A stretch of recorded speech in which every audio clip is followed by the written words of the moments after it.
Okay, so I set this up downstairs in my basement. We're gonna get ready to pour here, but first I'm gonna go ahead and tape up the bottom. I'm gonna flip it over, and then I'm gonna pour on the top first.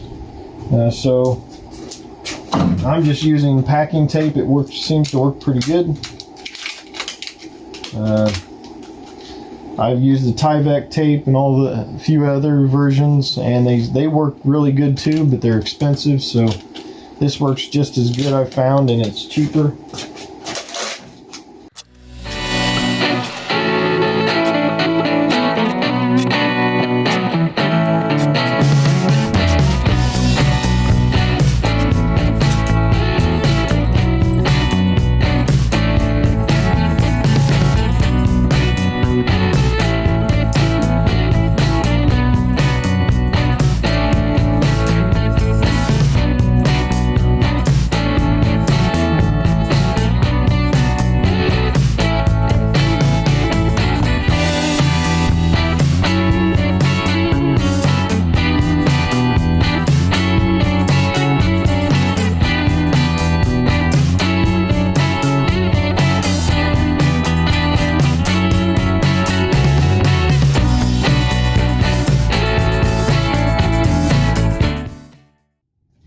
So I'm going to do something a little different here, different than I've seen anybody else do.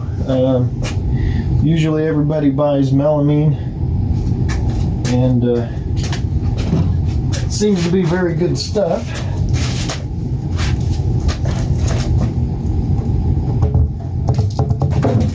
But that's just another expense, and everyone buys melamine for the base and the side rails, silicones everything down, and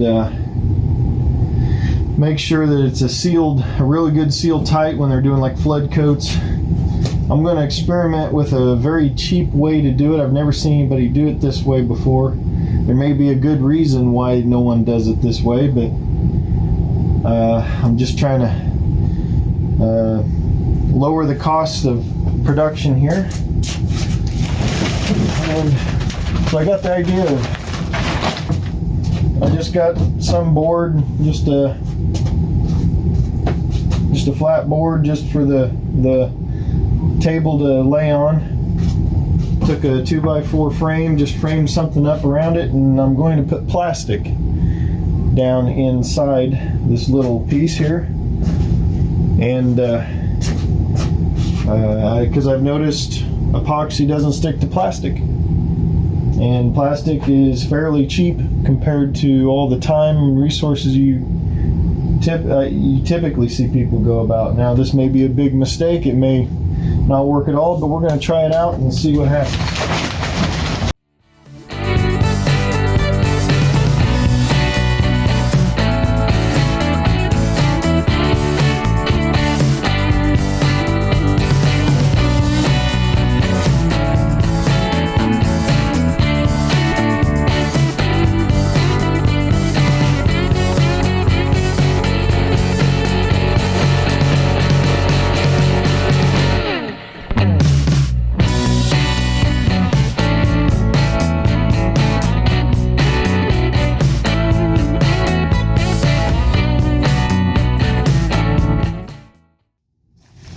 There it is.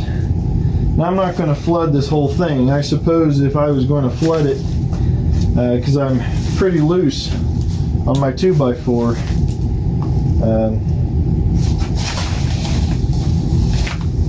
but if I was to flood the outside of it and square everything off, I think I would probably do these sides a little differently if this plastic works. But again, this is just a cheap alternative and experiment. An experiment as far as how the plastic is gonna work. So, I believe we have everything set up and ready to go.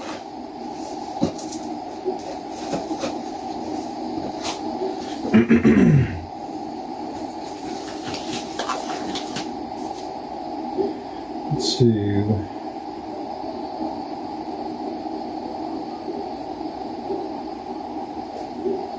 Go ahead and get my stopwatch going, prepared. So, as I have in the past, I'm using Stone Coat Countertop Epoxy. Not going to need a lot for this. I'm going to be filling in the customer's last name. I got a pretty big hole here. Excuse me, the name should take about 8 ounces or so. And then I have this hole there, this knot here to fill in, just some other little stuff, so I basically doubled the volume. And worst case scenario, I just make some more, no big deal.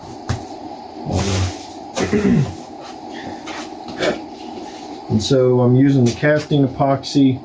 I should use the regular casting epoxy. I'm not going very deep, but I don't have any of that available, so I'm just going to use this super cast. It should be fine, no problems there. And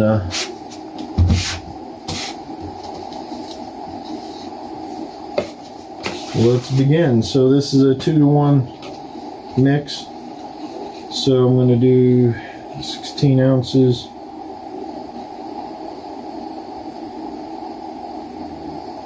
I think what I'll end up doing is do just an 18-ounce pour. That way I can do a third. It's real easy to measure, for me at least. So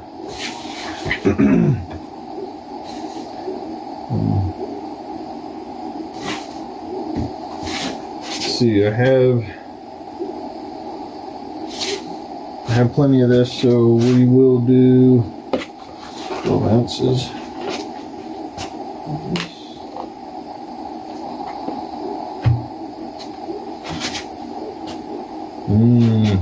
I didn't warm this up. Usually, a lot of times I'll warm this epoxy up so it flows a little bit better, but I'm not going to do that this time.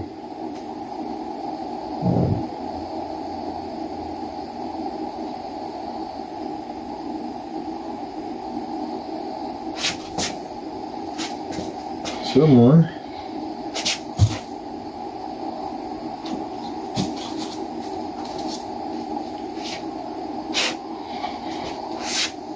Yep. Alright. There's 12 ounces.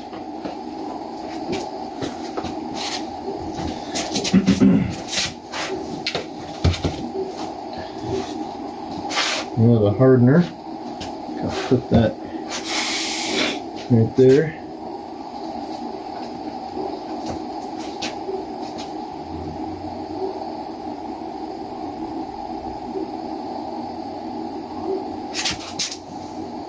There we go.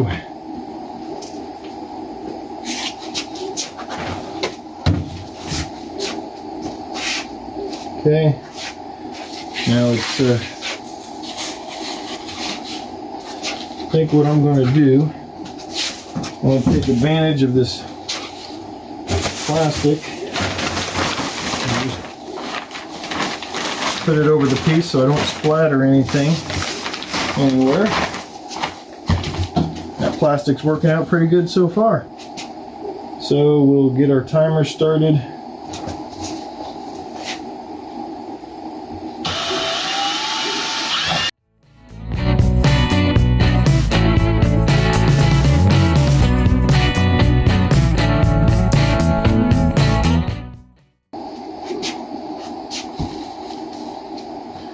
Been about a minute. What I like to do is let's see, well, so I got lots of paper plates. I like to stop in the middle of mixing, scrape the sides off. I think that's very important. Make sure it's really mixed well. I had some pours where I just left the excess or the remainder material in the bucket, and when I ended up pulling the piece out later just to look at the hardened epoxy, it was real sticky up against the side, so it's real important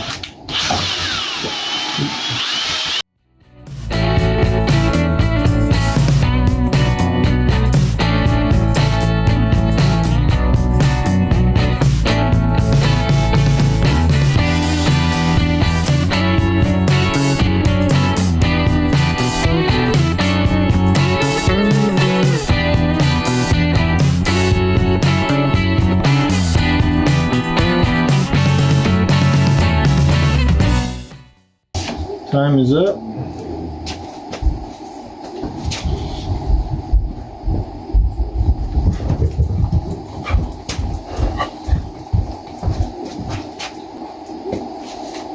Alright, so I'm done with this, so I'm going to put this off to the side and let it drip dry.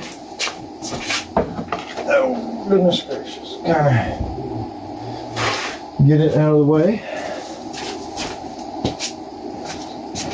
Now this is really super milky and lots and lots and lots of bubbles. That's alright, it's super cast, it'll take it a while. A long while to harden, so plenty of time for the bubbles to come out. I think I'm going to go ahead and get a new glove.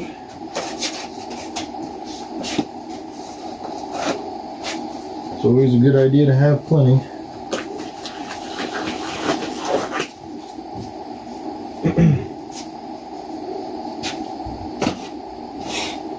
And so we're going to go ahead and mix in the dye. You don't need very much dye. This dye goes a long way. So how I mix my dye, I don't really put, because I'm going for such a real light concentration of blue, I don't really put any drops in. And what I do is I'll typically just take a toothpick, just grab a little bit and swirl it in, and usually just a little dab will do you.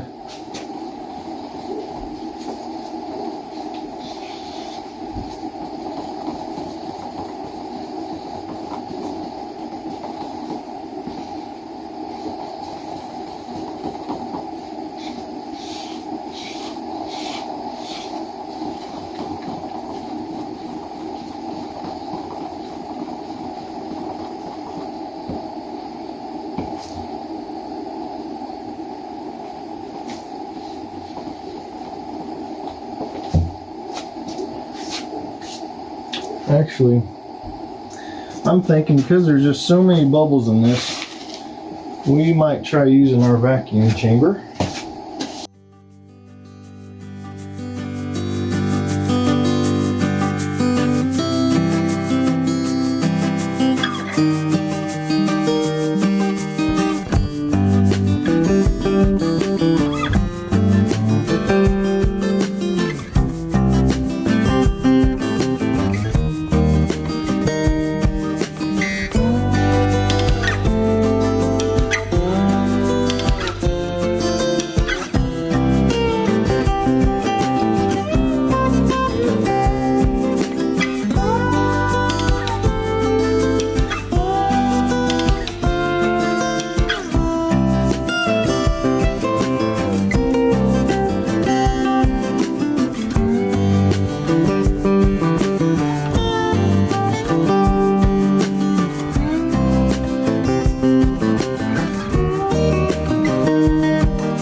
as you can see, is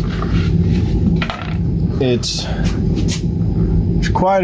got most of the bubbles out. There's still little bitty bubbles, but I'm not too worried about those. I wanted to get the bulk of the bubbles out.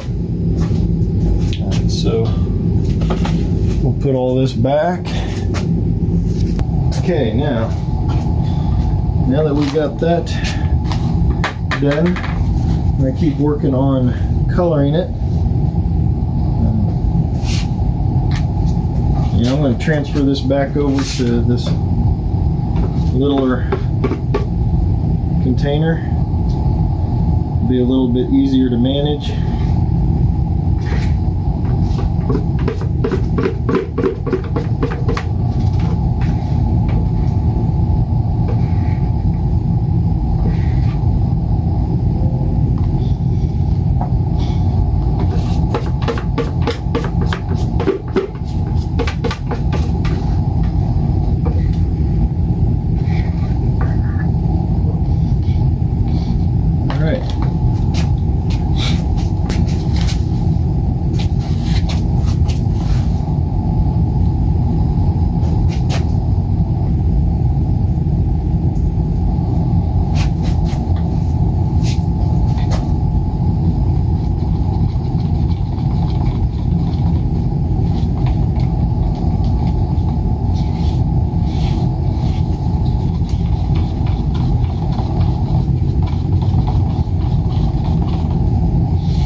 Something that I noticed, and I don't quite understand yet, I need to contact Stone Coat Countertop about this, why this happens, but I do use, I'm using the Alumilite translucent dyes, and when I tend to put those in this epoxy, it gets real dark, it goes to a real good color, and then it will clear up. We're almost, like right now, it was a real nice blue, now it's becoming more translucent, as if I didn't add anything at all to it. So, and then as it starts to cure, it'll start getting that color, the color will come back. I don't quite understand why. It's kind of hard to judge, but I just go with it. I need to find that out.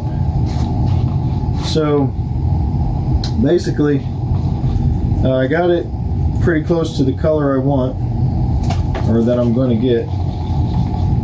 It was a real decent blue. Actually, I think I might color it just a little bit more, but we'll see how that goes.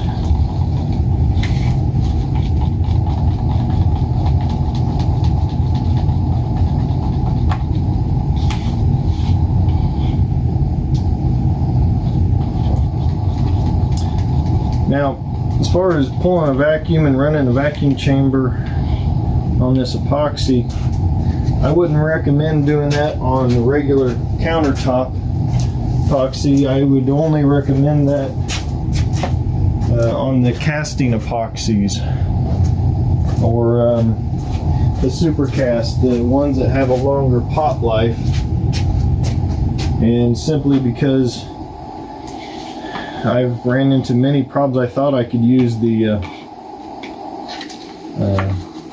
vacuum chamber on all the epoxy and pull all the bubbles out all the time, but it doesn't always work out. It tends to react sooner than I want it to.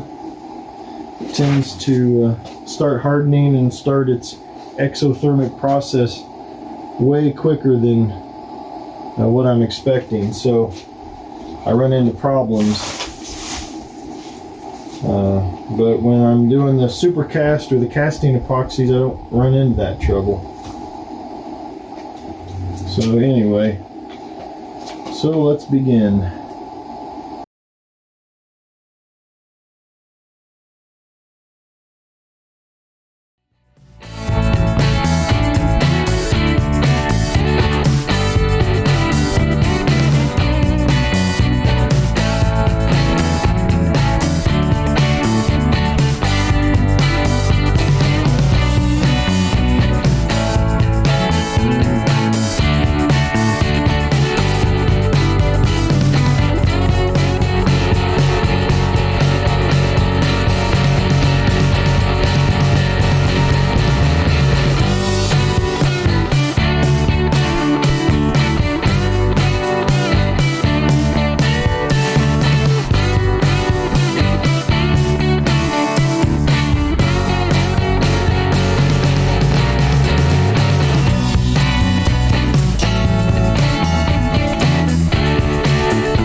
Yeah, it looks like I might have to mix up one more batch.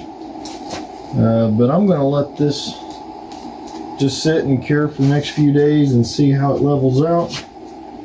Just and see how the color comes in. Because again, it turns a really clear color. And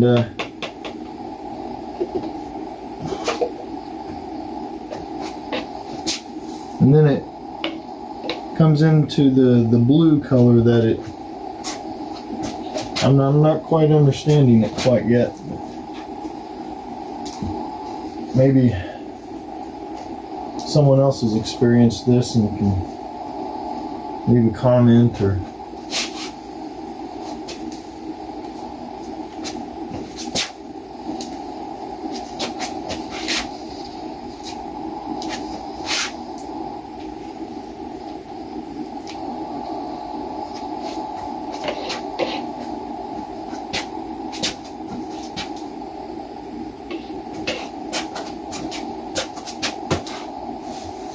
Okay, and that's basically it. And I'll come back through, pop a few bubbles, and we'll see how things go.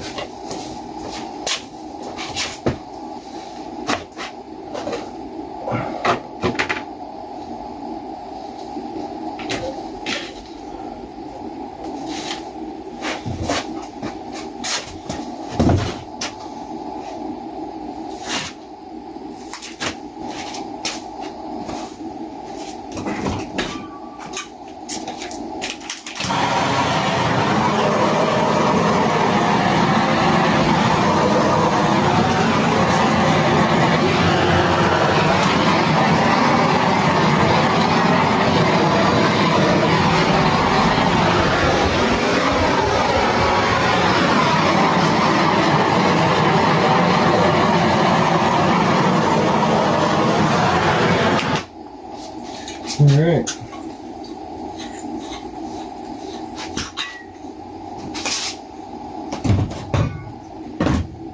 And that is all she wrote. We'll see how it turns out tomorrow.